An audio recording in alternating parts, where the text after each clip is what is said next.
എല്ലാവർക്കും നമസ്കാരം. ഇന്ന് ലോക ആത്മഹത്യാ പ്രതിരോധ ദിനമാണ്. അത്യാവശ്യം ഈ ലേഖനങ്ങളൊക്കെ വായിക്കുന്നത് എനിക്ക് ഭയങ്കര ഇഷ്ടമാണ്. ലേഖനങ്ങൾ വായിക്കുക എന്ന് പറയുമ്പോൾ ആ ഒരു കണ്ടന്റ് അവരെങ്ങനെ നമ്മളതിനെ അവരുടെ എത്രത്തോളം റിസർച്ച് ചെയ്തിട്ടാണ് അവരത് പറയുന്നത്, അല്ലെങ്കിൽ അവർ നമ്മളുടെ അടുത്ത് കൺവേ ചെയ്യുന്ന ഒരു രീതി, അങ്ങനെ പല രീതി എനിക്കിത് ഈ ലേഖനങ്ങളെ വായിക്കാൻ ഭയങ്കര ഇഷ്ടമാണ്. അതിനെ പല രീതിയിൽ കാണാൻ ഇഷ്ടമാണ്. അത്തരത്തിൽ ഇന്ന് മാതൃഭൂമിയിൽ കണ്ട ഒരു സ്ട്രൈക്കിംഗ് ആയിട്ടുള്ള ലേഖനമാണ്. അത് എഴുതിയേക്കുന്നത് തിരുവനന്തപുരം മെഡിക്കൽ കോളേജിലെ ന്യൂറോ സർജറി വിഭാഗം അസിസ്റ്റന്റ് പ്രൊഫസറാണ് ഡോക്ടർ ഉണ്ണികൃഷ്ണൻ ഇ പി. അത് വായിച്ച് കഴിഞ്ഞ് ശരിക്കും ഞാനൊരു 5 മിനിറ്റ് ഒരു ചെറിയൊരു ബ്ലാങ്ക് ആയിപ്പോയി. കാരണം വേറൊന്നുമല്ല, എഴുതിയേക്കുന്ന ശൈലി, രീതി, ഒരു ന്യൂറോ സർജറി ഒരു മേധാവി അല്ലെങ്കിൽ അസിസ്റ്റന്റ് പ്രൊഫസർ രീതി എന്നല്ല, നല്ല ഒരു വെൽ നോൺ ആയിട്ടൊരു സൈക്കോളജിസ്റ്റ് അല്ലെങ്കിൽ നല്ലൊരു എഴുത്തുകാരനിലൊക്കെ നമുക്ക് കിട്ടുന്ന ഒരു വാക്യത്തിൻ്റെ ഒരു അതിവിസ്ഫുരണമോ അല്ലെങ്കിൽ ഒരു വാക്യത്തിൻ്റെ ഒരു എന്താ പറയുക, വാക്കുകളുടെ ഇടയിലൂടെയൊക്കെ വായിക്കുക. നമ്മൾ ചില ഫ്രേസുകളൊക്കെ പറയത്തില്ലേ, ഏതാണ്ട് അത്തരത്തിൽ നമുക്ക് ഇതിനെ എടുക്കാൻ പറ്റും. അതുമല്ല, പ്രോപ്പറായിട്ട് റിസർച്ച് ചെയ്ത് എഴുതിയതാണ്, വെറുതെ എഴുതിയ ഒരു സംഭവമല്ല ഇത്. കാരണം അത്രയ്ക്ക് വെൽ മാനേജ്ഡ് ആണ് അതിൻ്റെ കണ്ടന്റ് എന്ന് പറയുന്നത്. സാർ ആദ്യം പറയുന്നത് നാഷണൽ എന്ന് വെച്ചാൽ നാഷണൽ ക്രൈം റെക്കോർഡ് ബ്യൂറോയുടെ ഡേറ്റ അനുസരിച്ചിട്ട് നമ്മുടെ ഇന്ത്യയിൽ നടക്കുന്ന ആത്മഹത്യകളുടെ എണ്ണം, അതിനുശേഷം അതിൻ്റെ കാരണങ്ങൾ, അതിനുശേഷം അതിൽ പറയുന്നത് മെയിൻ റീസൺ, ഇപ്പം മാനസിക രോഗത്തിനെ പറ്റിയും അത് എന്തുകൊണ്ട് ചെയ്യുന്നില്ല, ഒരു സ്റ്റിഗ്മ, നമ്മുടെ സൊസൈറ്റിയിൽ ഒരു സ്റ്റിഗ്മയുണ്ട്. മാനസിക രോഗം എന്ന് പറയുന്നത് ഒരു വലിയ അസുഖമാണ്, അല്ലെങ്കിൽ അതിനെ ട്രീറ്റ് ചെയ്യുക, അല്ലെങ്കിൽ അതിനെ നമ്മൾ മാക്സിമം മൂടി വെക്കും. അങ്ങനെ ഒരാളിപ്പം ഒരു ഹോസ്പിറ്റലിൽ പോയി ഒരു സൈക്യാട്രിസ്റ്റിനെ കണ്ടു കഴിഞ്ഞാൽ അവരുടെ ജീവിതം പോകും. അങ്ങനത്തെ വലിയ രീതിയിലൊരു സ്റ്റിഗ്മ നമ്മുടെ സൊസൈറ്റി ഉണ്ട്. അതിനെപ്പറ്റി പറയുന്നുണ്ട്. അതിനുശേഷം വളരെ ഇമ്പോർട്ടൻ്റ് ആയിട്ടുള്ള ഒരു കാര്യം എന്ന് പറയുന്നത് കുട്ടികളുടെ ഇടയ്ക്കാണ്, വിദ്യാർത്ഥികൾ. അതിൽ സാറ് പറയുന്ന ഒരു കാര്യം എന്ന് വെച്ച് കഴിഞ്ഞാൽ 2022 ഒരു വർഷത്തിൽ ഇന്ത്യയിൽ മാത്രം ഏകദേശം 13,000 സ്റ്റുഡൻസ് ആത്മഹത്യ ചെയ്തിട്ടുണ്ട്. 13,000 സ്റ്റുഡൻസ്. നിങ്ങൾക്ക് അതിൻ്റെ വ്യാപ്തി മനസ്സിലാവണമെങ്കിൽ ഇത് ജസ്റ്റ് നോക്കിയാൽ മതി. ഓരോ 40 മിനിറ്റിലും ഇന്ത്യയിൽ എവിടെയെങ്കിലും ഒരു വിദ്യാർത്ഥി ആത്മഹത്യ ചെയ്യുന്നു. ഓരോ 40 മിനിറ്റിലും ഒരു വിദ്യാർത്ഥി. വിദ്യാർത്ഥികൾ ഇങ്ങനെ ആത്മഹത്യ ചെയ്യുന്നു എന്ന് പറയുന്ന ഒരു സമൂഹത്തിന് അത്ര നല്ല ഒരു കാര്യമല്ല. അവർ കൊടുക്കുന്ന മെസ്സേജ് നല്ലതല്ല. അപ്പം നമ്മുടെ പ്രശ്നം, സൊസൈറ്റിക്കകത്ത് നമുക്ക് പ്രോബ്ലം സോൾവ് ചെയ്യാനൊരു സിസ്റ്റം ഇല്ല എന്നൊരു ഇൻഡിക്കേഷനാണ് ഈ പറയുന്ന ഓരോ 40 മിനിറ്റിലും നമ്മൾ കണ്ടുകൊണ്ടിരിക്കുന്നത്. കുട്ടികളുടെ ഇടയിൽ ഇപ്പോൾ മുതിർന്ന ഒരാൾ സാമ്പത്തിക പ്രശ്നം കൊണ്ട്, അല്ലെങ്കിൽ ഒരു കർഷകൻ സാമ്പത്തിക പ്രശ്നം കൊണ്ട്, അല്ലെങ്കിൽ അവരുടെ പേഴ്സണൽ ഇഷ്യൂസ് കൊണ്ട് മരിക്കുന്നവർക്കല്ല കുട്ടികളുടെ ഇടയിൽ ഉണ്ടാകുന്നത്. കുട്ടികളുടെ ഇടയിൽ ഉണ്ടാകുന്ന ഈ പ്രശ്നങ്ങളിൽ പ്രോപ്പറായിട്ടുള്ള ഒരു സപ്പോർട്ടീവ് സിസ്റ്റത്തിൻ്റെ ഒരു ഡെഫിഷ്യൻസിയാണ് നമ്മളവിടെ കാണുന്നത്. സോ ഞാനിത് ഫുള്ള് വായിക്കുന്നില്ല, പക്ഷേ അത്യാവശ്യം നിങ്ങൾക്ക് അറിയേണ്ട കുറച്ച് കാര്യങ്ങൾ ഞാൻ പറഞ്ഞു തരാം. അതിൽ ആദ്യമായിട്ട് സാറി പറയുന്നതിൻ്റെ ഇൻട്രൊഡക്ഷൻ പാർട്ട് ഇങ്ങനെയാണ്: നാഷണൽ ക്രൈം റെക്കോർഡ് ബ്യൂറോയുടെ രേഖ അനുസരിച്ചിട്ട് 1,70,75,000 ആളുകൾ 2022 ഇന്ത്യയിൽ ആത്മഹത്യ ചെയ്തിട്ടുണ്ട്. 2022 മാത്രം. സോ അതിൽ ഏകദേശം 45,000 പേര് ദിവസക്കൂലിക്കാരാണ്. വളരെ ഇമ്പോർട്ടൻ്റ് ആയിട്ട് ടാഗ് ചെയ്യേണ്ടതാണ്. 45,000 പേര് ദിവസക്കൂലിക്കാരും 25,000 പേര് വീട്ടമ്മമാരുമാണ്. അതിനുശേഷം പിന്നീടുള്ളതെന്ന് വെച്ചാൽ സ്വയം ജോലി ചെയ്യുന്നവരുണ്ട്, ശമ്പളക്കാരുണ്ട്, തൊഴിലില്ലായ്മവരുണ്ട്, വിദ്യാർത്ഥികൾ, കർഷക വൃത്തിയിൽ ഏർപ്പെട്ടവർ, ജോലിയിൽ നിന്ന് വിരമിച്ചവർ, വിഷാദ രോഗത്തിന് അടിമപ്പെട്ടവർ, വൈവാഹിക ബന്ധങ്ങളുള്ളവർ, മയക്കുമരുന്ന് ഉപയോഗം, പ്രണയ നൈരാശ്യം, സ്ത്രീധന പ്രശ്നങ്ങൾ, തൊഴിലില്ലായ്മ, രോഗങ്ങൾ, മാനസിക രോഗങ്ങൾ. സോ ഇതെല്ലാമാണ് ഇതിൻ്റെ ഒരു ഓവറാൾ പ്രശ്നങ്ങളെന്ന് പറയുന്നത്. അതിനുശേഷം അദ്ദേഹം പറയുന്ന ഒരു ടോപ്പിക്കിൻ്റെ ഒരു ടൈറ്റിലാണ് ഭയങ്കരമായിട്ട് എന്നെ സ്ട്രൈക്ക് ചെയ്തത്: കൂടറിയുന്നില്ല പക്ഷി തൻ സങ്കടം. അത് സ്ട്രൈക്കിംഗ് ആണ്. നമുക്ക് ഒരൊറ്റ നോട്ടത്തിൽ അല്ലെങ്കിൽ ഒറ്റ വായനയിലോ നമുക്കത് കിട്ടത്തില്ല. സാർ അത് എങ്ങനെ ഇത് എഴുതിയെടുക്കുന്നത് എനിക്ക് മനസ്സിലാവുന്നില്ല. കാരണം ഭയങ്കര ഒരു ബ്രില്യൻ്റ് ആയിട്ടൊരു റൈറ്ററാണ് സാർ. ശരിക്കും പറഞ്ഞാൽ നല്ലൊരു ബുക്കൊക്കെ ഓതറായിട്ട് ചെയ്യാൻ പറ്റുന്ന രീതിയിലുള്ളൊരു നല്ലൊരു ലേഖകനായിട്ട് എനിക്ക് തോന്നുന്നുണ്ട്. കാരണം ഓരോ ടൈറ്റിലും ഇപ്പം അതിനുശേഷം വേറൊരു ഏറ്റവും അവസാനം, അതും കൂടെ ഞാൻ പറഞ്ഞ ഇപ്പം തന്നെ, കാരണം അത്രയ്ക്ക് എനിക്ക് സ്ട്രൈക്ക് ചെയ്തിട്ടുള്ളതാണ് പറയുന്നത്: മരിച്ചിട്ടും നമ്മൾ എന്തിനാണ് അവരെ മഴയത്ത് നിർത്തുന്നത്. ശരിക്കും ഞാൻ ഇത്തരത്തിലൊരു ലേഖനം ഞാൻ ഈ ഇടയ്ക്കൊന്നും ഞാൻ വായിച്ചിട്ടില്ല. ഇതിനു മുമ്പ് ഞാൻ വായിച്ചിട്ടുണ്ട്. ഒരു അത്യാവശ്യം നല്ല രേഖകൾ എഴുതുന്ന ആൾക്കാരൊക്കെ ഉണ്ട്. ഞാൻ അങ്ങനെ പറഞ്ഞതല്ല. വളരെ സ്ട്രൈക്കിംഗ് ആയിട്ട്. കാരണം ആത്മഹത്യാ പ്രതിരോധ ദിനത്തിൽ എനിക്കൊന്ന് മാതൃഭൂമി ചെയ്ത ഏറ്റവും വലിയൊരു കാര്യം ഇത് തന്നെയായിരിക്കും. കാരണം ഇങ്ങനത്തെ ഉള്ള ആർട്ടിക്കിൾസ് ഒക്കെ കൊണ്ടുവരുന്നത്. സോ കൂടറിയുന്നില്ല പക്ഷി തൻ സങ്കടം എന്നൊരു ടൈറ്റിൽ സാർ എഴുതിയേക്കുന്നതാണ്. ആത്മഹത്യയിലേക്ക് നടത്തുന്നത് മാനസിക പ്രശ്നങ്ങളാവാം. സോ മൂഡ് ഡിപ്രഷൻ അല്ലെങ്കിൽ maniac bipolar affective disorders. So ഇത്തരം രോഗങ്ങൾ, ഇപ്പം ഡിസീസ് സ്പെക്ട്രത്തിലുള്ള ഇത്തരം രോഗങ്ങൾ ഇന്ത്യയിൽ പലപ്പോഴും മാനസിക ചികിത്സയോട് പാലിക്കുന്ന സ്റ്റിഗ്മയാണ് പ്രധാന വില്ലൻ. നമുക്കുണ്ടാകുന്ന മാനസിക രോഗങ്ങളിൽ നമ്മുടെ പ്രശ്നം എന്ന് പറയുന്നത് നമ്മളത് ട്രീറ്റ് ചെയ്യാൻ കാണിക്കുന്ന ഒരു നമുക്കൊരു എന്തോ ഒരു ഭയമുണ്ട് ആൾക്കാർക്ക് ഇന്നും ഒരു സൈക്കാട്രിസ്റ്റിനെ പോയി കാണാൻ അല്ലെങ്കിൽ ഒരു ട്രീറ്റ്മെൻറ്റ് എടുക്കാൻ. അതൊരു സൊസൈറ്റി ഒരു സ്റ്റിഗ്മ വെക്കും, you are kind of psychiatric patient എന്ന രീതിയിൽ ഒരു ടൈറ്റിൽ കിട്ടുമെന്നൊരു പേടി ആൾക്കാർക്കുണ്ട്. അപ്പോൾ അതുകൊണ്ടൊരു പ്രശ്നം എന്ന് പറയുന്നത് ആൾക്കാർ പലപ്പോഴും ഇതിന് പ്രോപ്പറായിട്ടുള്ളൊരു ട്രീറ്റ്മെൻറ്റ് എടുക്കുന്നില്ല എന്നാണ്. 2015-16 നടത്തിയ നാഷണൽ മെൻ്റൽ സർവേ, അതിൽ നടത്തിയ കാര്യങ്ങൾ ശരിക്കും നിങ്ങൾ എല്ലാവരും അറിഞ്ഞിരിക്കണം. കാരണം ഇന്ത്യയിൽ പ്രായപൂർത്തിയായ ജനങ്ങളിൽ 15% ചികിത്സ തേടേണ്ട ഏതെങ്കിലും തരത്തിലുള്ള മനോരോഗം ഉള്ളവരാണ്.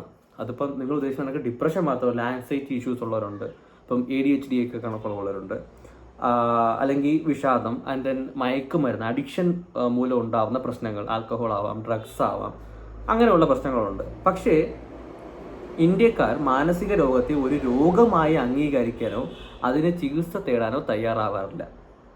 പകരം അത് മൂടി വയ്ക്കാനാണ് താല്പര്യപ്പെടുന്നത്. സൂയിസൈഡ് ചെയ്യാൻ തീരുമാനിക്കുന്ന ചിലരെങ്കിലും ആ കാര്യം അടുപ്പമുള്ള ഒരാളെ വിളിക്കുക എന്നത്, അല്ലെങ്കിൽ മുങ്ങുന്ന കപ്പലിൽ നിന്ന് അയക്കുന്ന സേവ് അവർ സോൾ സന്ദേശമാണിത്. എൻ്റെ ആത്മാവിന് ഒരു പിടിവള്ളി തരൂ എന്ന അപേക്ഷ. യുക്തിരഹിതമായ കാര്യങ്ങളാവാം അവർ സംസാരിക്കുന്നത്, മേ ബി നടപ്പാക്കാത്ത കുറേ ഉറപ്പുകൾ, അല്ലെങ്കിൽ അത് മാത്രമായിരിക്കും അവർ നമുക്ക് അയക്കുന്നത്. ഇപ്പോൾ നമ്മുടെ ഫ്രണ്ട്സ് ആരെങ്കിലും നമുക്ക് ഇങ്ങനെ ഒരു മെസ്സേജ് അയക്കുമ്പോൾ നമ്മൾ ചിന്തിക്കാറുണ്ടല്ലോ പലപ്പോഴും, ഇതെന്തോ ഇങ്ങനെ മെസ്സേജ് അയക്കുന്നത്, അവൻ എന്ത് പറ്റിയെന്ന് ചിന്തിക്കാറുണ്ട്. പക്ഷേ നമ്മൾ ആരും അതിൻ്റെ ഒരു ഹെൽപ്പ് കൊടുക്കാനോ അല്ലെങ്കിൽ അതിനെ സോർട്ട് ഔട്ട് ചെയ്യാനോ ശ്രമിക്കാറില്ല. സത്യമായ കാര്യമാണ് അതൊക്കെ. അതിൽ സാർ ഒരു കാര്യം പറയുന്നുണ്ട്, വളരെ ഇമ്പോർട്ടൻ്റ് ആയ കാര്യമാണ്. ഞാൻ ആഴമേറിയ മാനസിക സമ്മർദ്ദത്തിൻ്റെ ദുരിതക്കയത്തിലാണ് എന്ന് എന്നെ രക്ഷിക്കൂ. പക്ഷേ നിർഭാഗ്യമെന്ന് പറയട്ടെ, ഈ സേവ് അവർ സോൾ സന്ദേശങ്ങളും പലപ്പോഴും തിരിച്ചറിയപ്പെടാതെ പോകുന്നുണ്ട്. ഒരാൾ ഇങ്ങനത്തുള്ള മാനസിക സമ്മർദ്ദത്തിൽ നിൽക്കുന്ന സമയത്ത് അവർ തിരിച്ചറിയത്തില്ല അവർ ഇത്തരത്തിലുള്ള മാനസിക സമ്മർദ്ദത്തിനുള്ളിലാണ്. അതാണ് അവർക്ക് ഈ പറയുന്ന പ്രശ്നങ്ങളൊക്കെ ഉണ്ടാക്കുന്നത്. അപ്പോൾ അവരറിയാതെ അവരെ ഈ ഒരു സബ് കോൺഷ്യസ് ആയിട്ട് അവർ ഒരു ഹെൽപ്പ് സീക്ക് ചെയ്യുകയാണ് പുറഭാഗത്തുനിന്ന്. അപ്പോൾ അവർ പലപ്പോഴും അത് സ്റ്റാറ്റസ് ആയിട്ട്, അല്ലെങ്കിൽ ഒരു മെസ്സേജ് ആയിട്ട്, അല്ലെങ്കിൽ ഒരു ഫോൺ കോളിൻ്റെ രൂപത്തിൽ നമ്മൾ പലരിലേക്കും എത്താറുണ്ട്. പക്ഷേ അത് എന്ത് സംഭവിക്കും എന്ന് പറഞ്ഞാൽ നമ്മൾ തിരിച്ചറിയപ്പെടാൻ പറ്റത്തില്ല. നമ്മൾ വിചാരിക്കും, ഓക്കെ ഇയാൾ സ്ഥിരം ഇങ്ങനെ ചെയ്യുന്നൊരു വ്യക്തിയാണ്, ഓക്കെ അയാൾ അങ്ങനെ ചെയ്തിട്ട് പോട്ടെ എന്ന രീതിയിലായിരിക്കും പലപ്പോഴും. എനിക്കറിയാവുന്ന ഒരുപാട് പേരുണ്ട്. ഇപ്പോൾ പേഴ്സണലായിട്ട് എനിക്കും സംടൈംസ് നമുക്കൊരു സ്വിങ്സ് ഒക്കെ വരത്തുള്ളൂ. അപ്പോൾ നമ്മൾ ഇങ്ങനത്തെ സ്റ്റാറ്റസ് ഇടുമ്പോൾ വളരെ പേഴ്സണലായിട്ട് നമ്മൾ അടുത്ത് നിൽക്കുന്ന കുറച്ച് ഫ്രണ്ട്സ് മാത്രം നമ്മൾ ചോദിക്കും എന്ത് പറ്റി എന്നല്ലാതെ വേറെ ആരും ഇതിനെപ്പറ്റി അധികം സംസാരിക്കാറില്ല. വളരെ സത്യമാണ് കാര്യം. ഇതാണ് അതിന് ശേഷമുള്ള ഏറ്റവും ഇമ്പോർട്ടൻ്റ് ആയിട്ടുള്ള ഒരു കാര്യമാണ് ഇത്, വിദ്യാർത്ഥികളെ പറ്റിയുള്ളത്. സത്യം പറഞ്ഞാൽ ഇതാണ് എല്ലാവരും കേട്ടിരിക്കേണ്ട കാര്യം. വിടരും മുമ്പേ കുഴിയരുതേ. 2022 ഇന്ത്യയിൽ 13,600 വിദ്യാർത്ഥികൾ ആത്മഹത്യ ചെയ്തിട്ടുള്ള ഒരു അമ്പരിപ്പിക്കുന്ന യാഥാർത്ഥ്യമുണ്ട്. ഓരോ ദിവസവും 35 വിദ്യാർത്ഥികൾ സൂയിസൈഡ് ചെയ്യുന്നു. അപ്പോൾ ഓരോ മിനിറ്റിലും 40 മിനിറ്റിലും ഒരു വിദ്യാർത്ഥി എവിടെയെങ്കിലുമൊക്കെ ആത്മഹത്യ ചെയ്യുന്നു എന്ന് പറഞ്ഞാലേ അതിൻ്റെ വ്യാപ്തി പൂർണ്ണമാവും. International career and college counselling institute 2024 ഓഗസ്റ്റിൽ പുറത്തുവിട്ട പഠന റിപ്പോർട്ട് പ്രകാരം ആഗോളതലത്തിൽ യുവജനതയുടെ അകാല മരണത്തിന് കാരണങ്ങളിൽ 1-ാം സ്ഥാനം വാഹനാപകടങ്ങളാണ്. പക്ഷേ ഇന്ത്യയിൽ അത് ആത്മഹത്യയാണ്. അടിയന്തരമായി നടപ്പാക്കേണ്ട പല പ്രതിരോധ പ്രവർത്തനങ്ങളിൽ ഈ റിപ്പോർട്ട് ശ്രദ്ധ ചെലുത്തുന്നു. ആഗോളതലത്തിൽ ആക്സിഡൻ്റ് ആണ് നമ്പർ 1 മരണകാരണമെങ്കിൽ അത് ഇന്ത്യയിൽ ആത്മഹത്യയാണ് എന്ന ഒരു ഞെട്ടിക്കുന്ന വിവരം. എന്ന് വെച്ച് കഴിഞ്ഞാൽ നമ്മുടെ സപ്പോർട്ടീവ് സിസ്റ്റം അല്ലെങ്കിൽ മെഡിക്കൽ കെയർ സിസ്റ്റം വളരെ ഒട്ടും കേപ്പബിൾ അല്ല ഇതിനെ ഹാൻഡിൽ ചെയ്യാൻ എന്നാണ് ഇത് സൂചിപ്പിക്കുന്ന മെയിൻ കാര്യം. പിന്നെ ഒരു കാര്യം കൂടെ അദ്ദേഹം പറയുന്നത് വെച്ചാൽ ഭൂപടത്തിൽ അടയാളപ്പെടുത്താത്ത ദ്വീപുകൾ എന്ന ഒരു ഹെഡിങ്ങിൽ കുറച്ച് കാര്യങ്ങൾ പറയുന്നു.